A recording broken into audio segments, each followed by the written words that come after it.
Well, welcome back to another episode of Bros Who Close. We're on episode number 17 now. I think 17. Yeah. Yeah, this has gotten very smooth, the fist Yeah. bumps. And We started off very awkwardly from like the previous episodes. If you guys following our videos, it was very awkward. It's getting better. It's getting better. So today we're actually going to talk about from leads to loyalty, how to make a lifetime of clients. Yeah. Probably one of my favorite topics. You know, relationship building is, I think, very critical in this business. Yeah. I think people look to us as real estate agents as a resource, really, a guide, a friend, a therapist. Yeah. All encompassing. Yeah. That's why we feel very drained sometimes because we just deal with problems all the time, I feel. Yeah. And but I started this journey, over 10 years ago now, and some of the lessons that we've learned over the years in building relationships and being that point person where people come to for advice, everything related to real estate, but a lot of times even outside of real estate is so important. Yeah, a lot of people, I think a lot of agents miss that whole idea of relationship building, and they look to real estate as a very transactional business. And the truth is that when you're dealing with people who are buying and selling homes, it's so much bigger than just selling their home, right? There's so much more that goes on, as Saurabh said, where they're therapists, where they're, shoulder to cry on and like the person to vent. So there's a lot that happens, and it all comes down to building relationships. And a lot of agents also lose business because they think, oh, this person used me to buy something. Why didn't they use me to sell, or why didn't they refer to me? Is likely because you weren't maintaining that relationship. So in this episode, we're going to talk about the tools and steps that we take to maintain relationships, the things that we do, the cadences that we have. Everything's very strategic. It's not very ad hoc or random at all. Everything is done in place with a specific purpose, with a specific need. And ultimately, we've learned this over the years from a lot of trial and error, and we're still trying to continue to figure it out. And, but I think we're at a place now where we've been able to nurture a lot of these leads who have turned loyal. Absolutely, right. And it's funny we call them leads, but like they've truly become clients, friends, and people ultimately will do business with people they know, trust, like. Yeah. Right. So, we talked about like the last few episodes, we've talked about like, how do we lead gen. At this point, probably lead gen is the easiest part of a real estate business. And, what do agents do once they, quote unquote, have an appointment booked? Yeah. I know we at this point are using LeadCaller as our main platform to do cold reach outs to prospects, from our AI calling and texting we talked about the last couple episodes. And, so what do you do after? Let's just say you booked an appointment, or have you, I talk to these agents, or I talk to agents, even within the team that we talk to the agents about, is like, hey, like, what do you do after? It's like somebody's booked that appointment for you, right, ultimately. And I think the number one goal for us as agents, once that appointment is booked or set or whatever have you, is to really follow up and have an in-person meeting. Yeah, getting an appointment is not that difficult, right? Like getting the lead is the easiest thing, because you could get it so many ways. You could get leads. You could get leads from Facebook ads, from Google. You can get it from your DMs. You can get them from your stories. You can get them from, if you're using a form or any kind of lead capture place that you have. Getting a lead is actually not that difficult, but the top agents who really dominate that space have figured out what to do after they get the lead, right? So step one is, when you talk to the lead, first, when you get them on the phone or email or text, is to set an actual in-person appointment, right? That should always be the goal of your first call, right? And always do it from a place of value, that you're not just saying, hey, meet with me so I can tell you what to buy or what to sell. It's more along the lines of, hey, let's meet to see if, what your strategy is, what you're trying to accomplish, and see if we can even be the right fit to work with each other. Absolutely. Which is very important, right? The fit is super important because, listen, like not everyone's going to be your client. Not everyone's going to like you. In the advantage we have within our team is like everyone's got very different personalities. And so a client that comes in will most likely fit within a bucket. Yeah. But not everyone's meant for you. Not everyone's meant for me. Yeah. So fit's very important. So to your point, that when you do meet with these people, ultimately find the fit, right? Yeah. You don't want to work with every client out there either. and not every client's want to work with you. Yeah, you don't. Yeah, exactly. That's a great point. You know, people think that there's you know, like you always want to attract the type of client you want to work with. Yeah. And people always have this, you know, mentality that there's not enough business out there. There really is. You just have to really niche down on the type of person that you want to work with and then attract that person into your sphere, into your life, right? And to Saurabh's point, not everybody that you attract is going to want to work with you. They may have totally different personalities. They may not click with you, and that's okay. But your job is to sort them out and sort out the leads to find your ideal person and then learn how to attract that one particular person. And that could be, you know, in previous episodes, we've talked about, you know, how to network, Yeah. right? And one of the places that I got, you know, when I started out, all my clients came from the gym because that's the one place I was always hanging out at. Yeah. And that's the one place I would be able to connect with a lot of people. And that's the one place where I would be able to, you know, really add value also in other ways with when I was working out. And we weren't just talking about real estate. We're also talking about our interests. Yep. And, you know, for Saurabh, it's, you know, and right now it's the school that his daughter goes to school to, Red Maya. And he's found that, you know, connection there with a lot of the dads. And so everybody has certain thing that they're good at outside of real estate, your hobbies, where you can actually connect with people and then, you know, grow your network, right? So it's a similar idea here. Absolutely right, and I've met a lot of great people there, and it's, you know, I think real estate at this point for us is all about, you know, going out, meeting new people, you know, hanging out with friends. You know, for you it's the gym. For me, it's, you know, the network at school. For like, I love like playing sports. Yeah. It's a network that I build, you know, playing, you know, different various sports that I play. And also to a certain degree, even like Sid and I go to the same gym, even like certain things even at the gym. So I think whatever that I like doing, I just go and make friends there. Yeah. Now, the most important thing is there's also strategy behind, you know, what do we do when somebody raises their hand, whether I meet them at, you know, tennis or pickleball or at the gym or whatever have you. Or even online. Or even online, right? It's what do you do with that person? So, you know, whatever that person is interested in, let's just say they're interested in ultimately buying an investment property, whatever have you. You know, to your point earlier, going with the place of value. Like at this point, people really look to us as consultants, as, you know, the one place where they can go in and get advice. So again, whenever I go into a conversation, and my clients call me all the time just regarding just random stuff, you know, it's, you know, tenant problems or like home problems or whatever, they really truly look to us as guides, like, hey, can you refer us to X people or Y people, or what do we do in that situation? So if you're giving value all the time to these people, naturally at one point when the time does come for them to transact, You're the only choice. You're the only choice. Yeah. We talked about, you know, being top of mind. Yeah. So, and we also have a system in place that we are currently using. You know, we talked about MailChimp the last episode where, you know, we've got a nurture campaign going.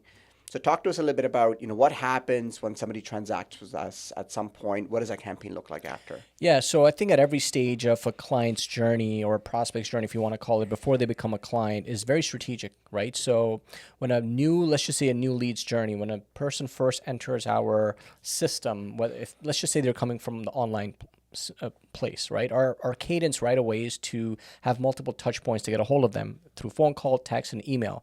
And once we get a hold of them, we really have a very basic sort of, you know, qualification process. First, we always try to get an in-person interview. If they're not comfortable with that, we at least do like a virtual, you know, meeting on Zoom or Google Meet. And what we're trying to establish is what's their needs and wants. What are they trying to accomplish? What made them want to sign up? And really from there, just kind of give them advice and consultation. If their timeline is within 6 months, then we want to really establish an in-person meeting to do a buyer consult or a seller consult.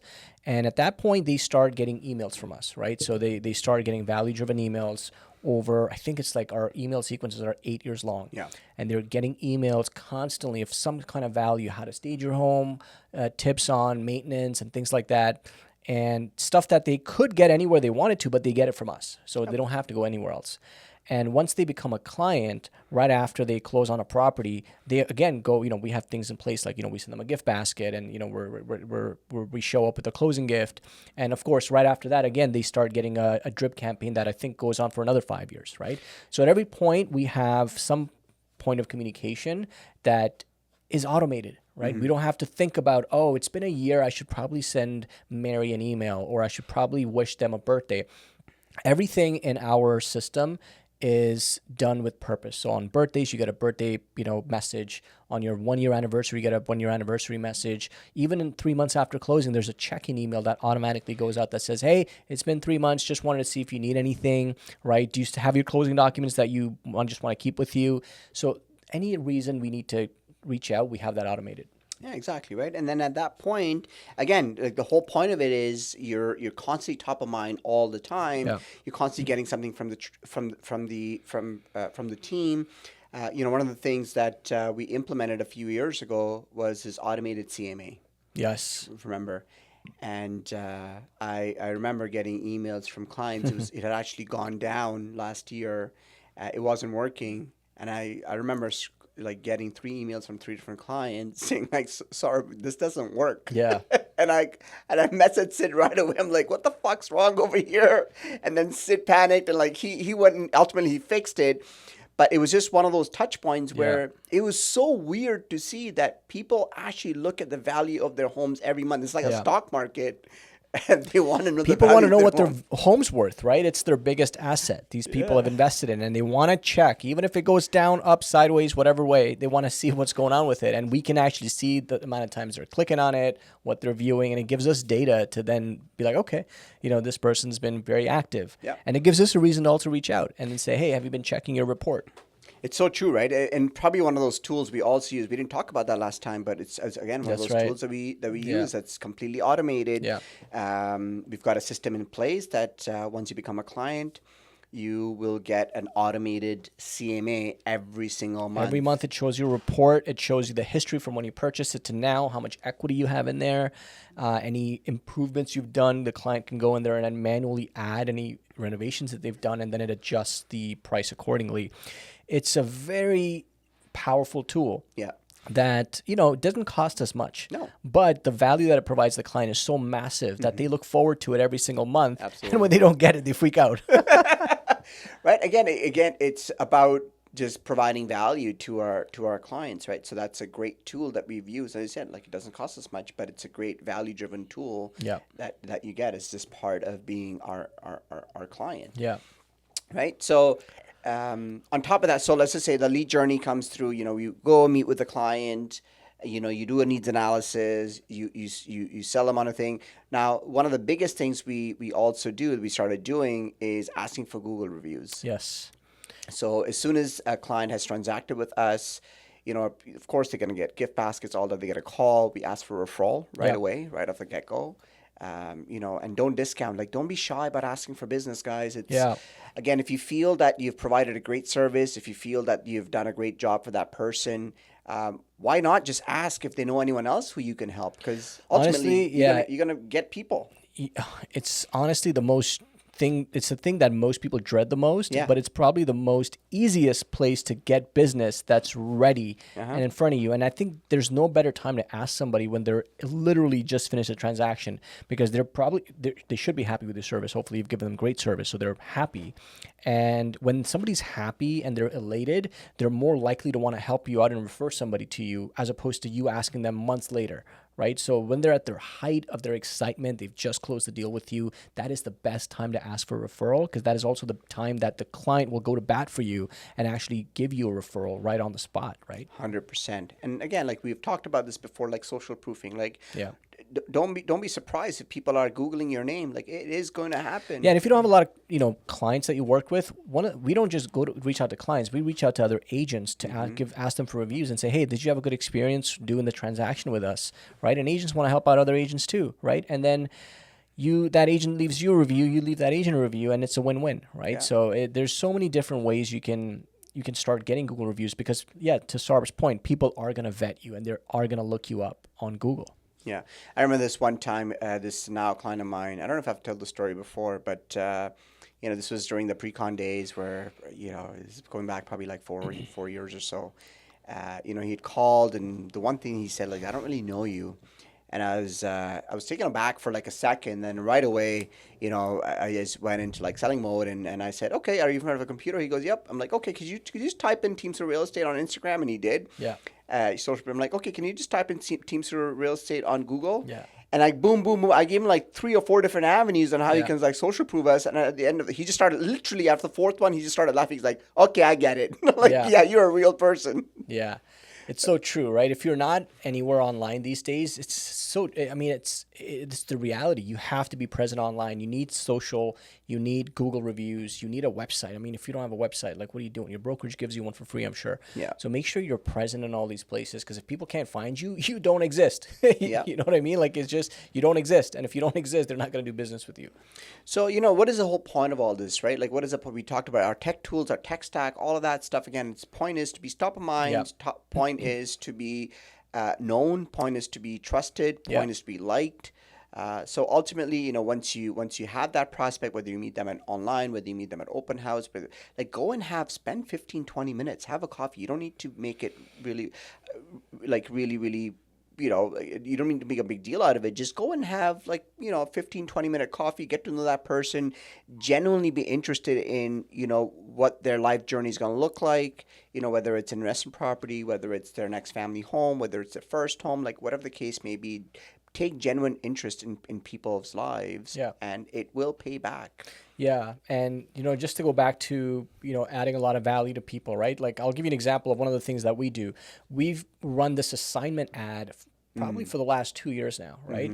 And if you're following the news and if you know what assignments are, these are people that bought pre-construction, at the peak of the market, and they are now in a shitty position. They can't sell it because they never intended to close on it, and now they're in a bind and they want to sell it. So I run this ad, and the truth is most of these assignments, they're not sellable because they were purchased really high. Every once in a while, we're able to help people actually sell it, and for people who are okay to walk away from their deposits, we try to figure out a solution and see if we can find a buyer.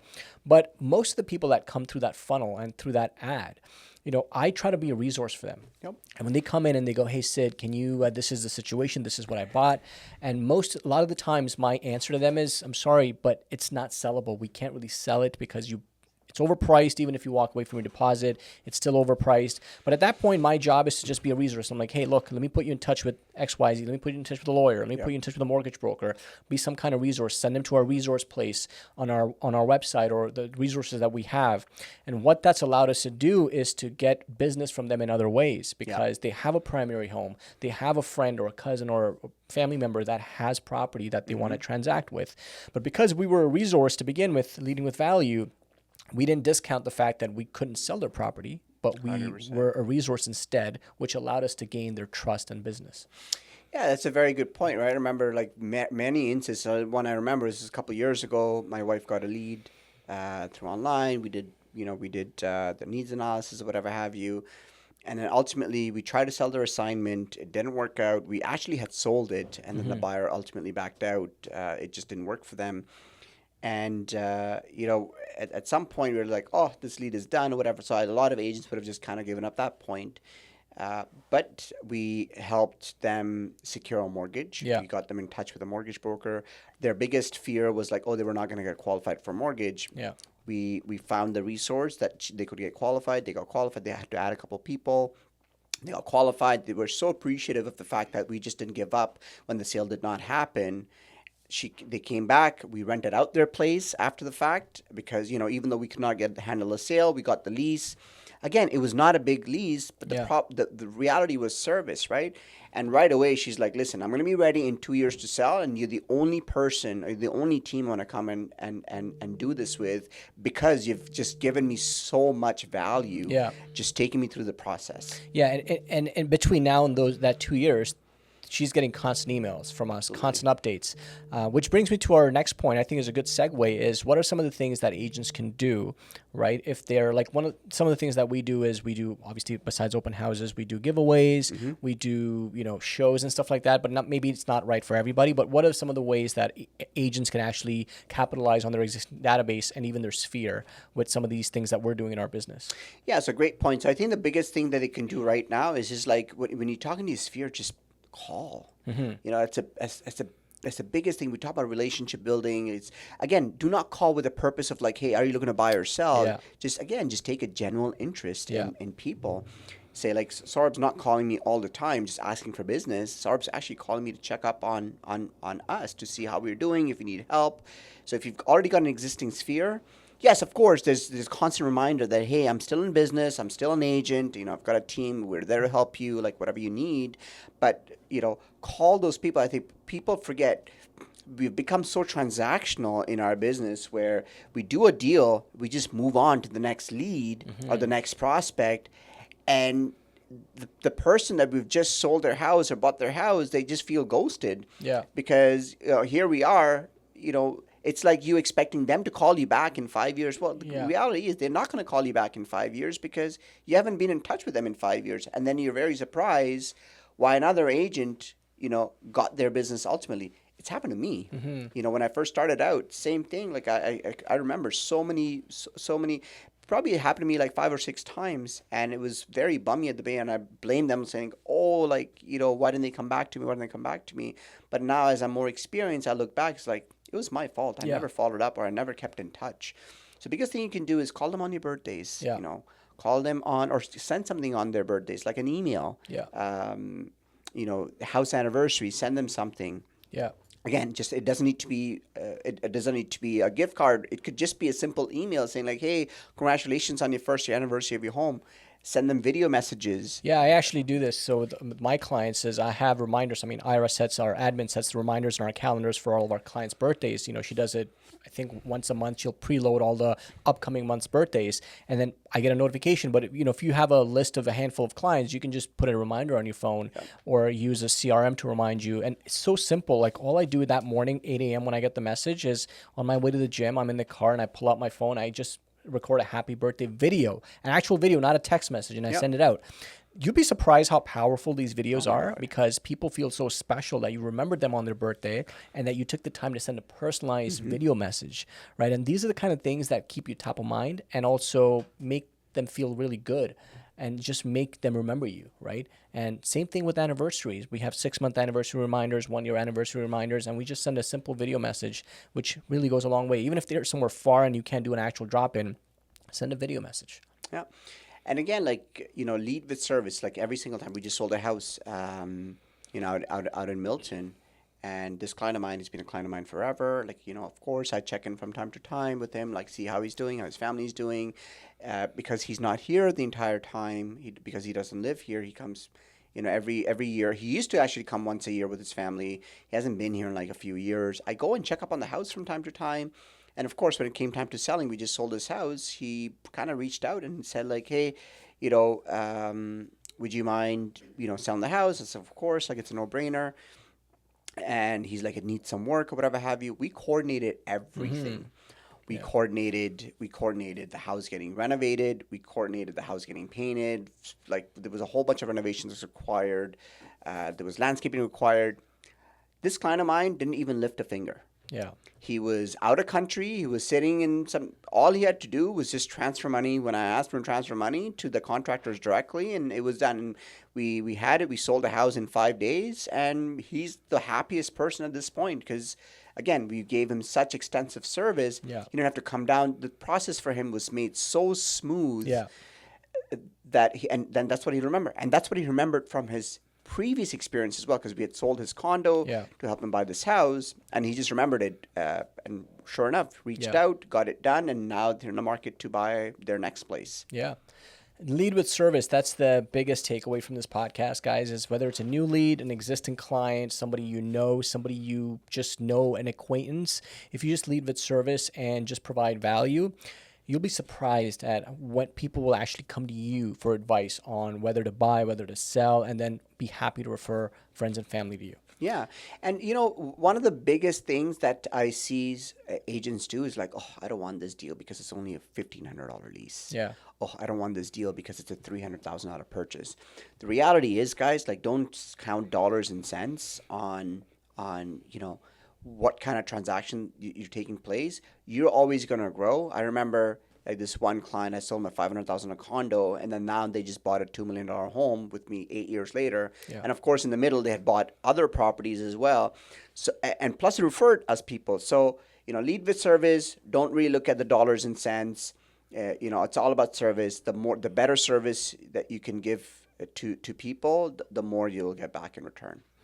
Awesome, guys. So this was another episode of Bros Who Close. You can find us on YouTube, Instagram, TikTok, Bros Who Close, and look out for our next video. We're going to have awesome guests. We're going to talk about more tools and the tech stack that we're using. We got some exciting stuff coming.